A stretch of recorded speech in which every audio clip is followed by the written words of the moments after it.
Okay, so we're going to use about the size of a ping pong ball. You can, I peel the bag off the clay like so, and then use my fettling knife to cut.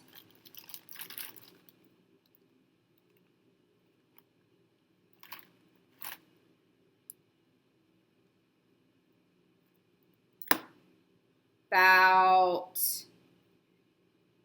that much. So, are you guys getting a little lag on this video at all? Yes? No? Okay, good. So you want about the size of a ping pong ball. Strawberry would be close, but there's lots of different size strawberries. All right, so you're going to roll it. That's a large ping pong ball. I'm going to get rid of some of that. If it's too large, it's going to be really cumbersome. So what we're using these for is to create, this is what it's going to look like, okay? A little tiny slip cup. So slip is, which we are learning about tomorrow in detail, is the kind of the glue that we use to paste any sort of ceramic pieces together, any sort of clay pieces.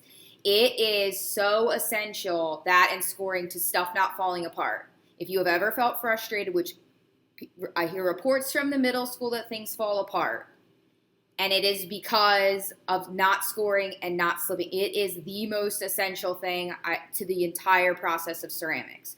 So because you guys are traveling, you need your own slip, all right? And normally I prep it for you and keep it in here. Well, that's just not practical anymore. So in this cup, you'll be able to add a little bit of water as you start working for the day and leave it sit here. And then as you're ready to attach things and need slip, you have your slip brush. You do a little swirl in here and you can apply it onto your project.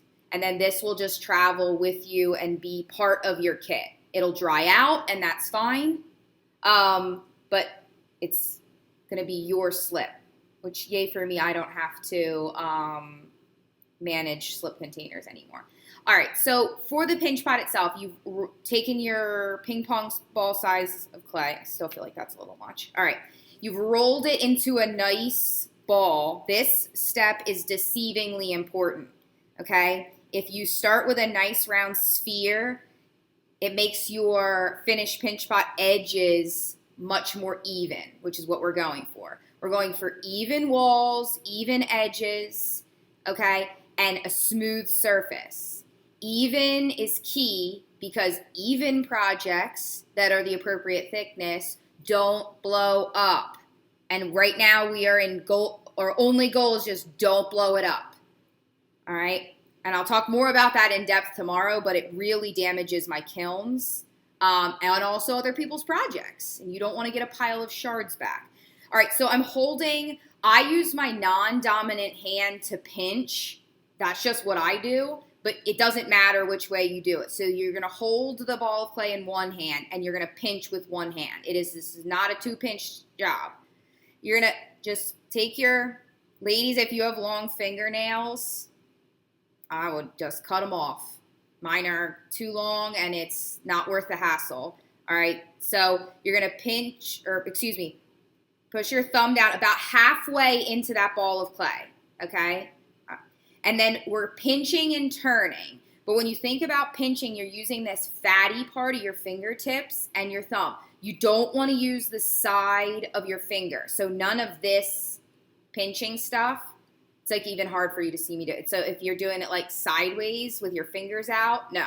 So you want to put them together like a crab claw. And I'm going to pinch and let me see if I can get this. I'm learning the webcam angles. I was not meant to be a YouTuber. Let's just say that. Okay? You're going to pinch, and then you're going to let go, and you're going to turn ever so slightly. You want to overlap your pinches. So I'm pinch, pinch, pinch, pinch, pinch. So it's taking me like 10 or more pinches to get all the way around the pot. See how close together I'm doing them? Okay? Overlap those pinches. So you shouldn't have like a thumbprint and then like skip over here and pinch, because you're never going to end up with even walls, okay? So once I do my first lap around that bottom, it's going to look kind of cone shaped because I'm missing out on this clay right here. So I go back around, I do another pass, but I just kind of overlap my middle finger and my ring finger and just do one more pinch so I don't have like a cone shaped bottom. All right. And then I'm going to move up a little bit and I'm going to do the same thing. You're going to basically spiral up the walls of the pinch pot, keeping your pinches super close together and turning. So turning very, very, very little each time. I also like to, instead of pinching kind of straight up and down on the pot like this, I like to angle my fingers and go this way. That's just like a thing that I've developed after making 6,000 pinch pots over the years. If your hand should get like, you know you're doing it right if your hand gets a little crampy. You're like, okay, yep, all right, then I know you're pinching enough. If you're moving too quickly and like wildly pinching all over the place, you never get that repetitive motion. All right, and so this is actually a good example. So see how it's like a little bit thinner right here at the top, okay, and a little bit thicker here. So once I pinch all the way up the walls and they're about, you want the thickness of your pencil tool, but everywhere. And I understand you don't have x-ray vision, so I'm going to show you how to cheat and check, okay? But it's a little thin here and it's a little thicker than on this other side. So I'm going to then go and do a couple passes just in the thick spots to even it out. We want even walls for a lot of different reasons. So stuff doesn't blow up, but also so it dries evenly. A little tiny area like this, which I'm going to end up cutting off in a second. It's really hard to see, I think. Okay, so it's like thin here. That's going to dry a whole lot faster than this side, okay, because it's thinner. And then when you have uneven drying, we get cracking, all right? And those are the type of cracks, those drying cracks that we really can't repair. So we try to avoid them at all costs. So I've pinched, I'm not worrying about the inside, has like lots of fingernail marks and stuff, and I'm not super worried about that right now because you're going to turn it into slip. The outside you want to be pretty smooth. So if you go back at the end and kind of just go over it, try and pinch out any like major finger grooves you have. It's going to be a little lumpy. You can see but it doesn't have major like divots in it. We're not looking at like the moon's surface here. Okay. That is a pinch pot. So how do we check and make sure that it's the appropriate thickness all the way around? Great question. I don't have a needle tool. Hold for 1 second.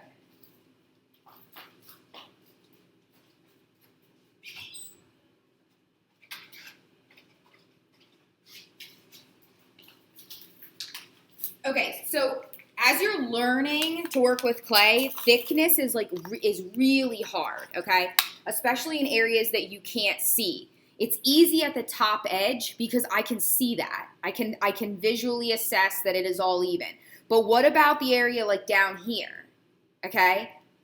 So there's a cheat, all right? What I do is I'm gonna put my thumb wherever I wanna measure. So I wanna measure the thickness down here close to the bottom. So I'm gonna put my thumb there. Okay, and then from the outside, I'm going to take my needle tool, and I'm just going to very slowly, I'm not going to stab myself, okay, but I'm going to press in slowly until I feel the needle tool touch my thumb. Just barely touch it, okay? And then I'm just going to I just put the edge of my fingernail like that, see, on the needle tool, and I just hold it there, okay, as a measurement. And then I can slide this needle tool out, and that tells me exactly how thick that clay area is there. Because if you took away the clay, my thumb was on the inside of the pot like this, okay, and I was just pressing it just until I felt the needle tool and then marking where it was on the outside. So that way it leaves a little tiny hole that you just rub over, but you can measure anywhere at any time to see where you're at with your pinch pot, okay? And you want it to be thickness of this pencil tool or a regular pencil. Okay, so that's how you can cheat. It's not really cheating, it's checking, okay? So that's your pinch pot. Now let's jazz it up, dress it up, get it all nice. All right, we want to cut this top even. So we're going to use the dentist tool, this bladed end. You don't want to use your fettling knife because it's not sharp enough and it really gets stuck in this soft clay. So we're going to set it down on the table flat, and I'm going to find the lowest spot and put my tool there, and I'm going to hold the tool still. So I have my hand resting on the table so I can hold the tool exactly still. And rest it against the outside of the pot and then spin. I'm not cutting it at this step. All I'm doing is drawing a level line.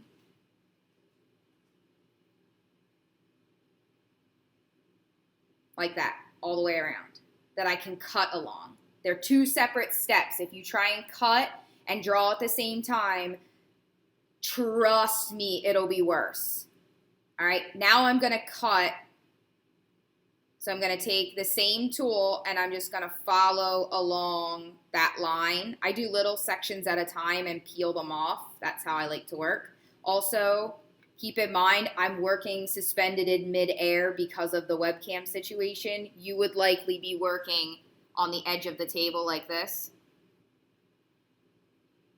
Right? But see how I'm holding my, sorry, got a little close there. See, I'm holding my fingers where I'm cutting. I'm cutting towards my hands, which you never do. But in this instance, okay, I'm providing support so that the blade, it's not crushing the pinch pot. If you try and do one of these and saw, you'll be making a new pinch pot, okay? So the solution is just to cut slowly, go in sections, all right? There should be very little risk involved in this because you're moving slowly. And peel that off. And so you get a nice crisp top edge on there. Is what we want. And I'm gonna take my sponge.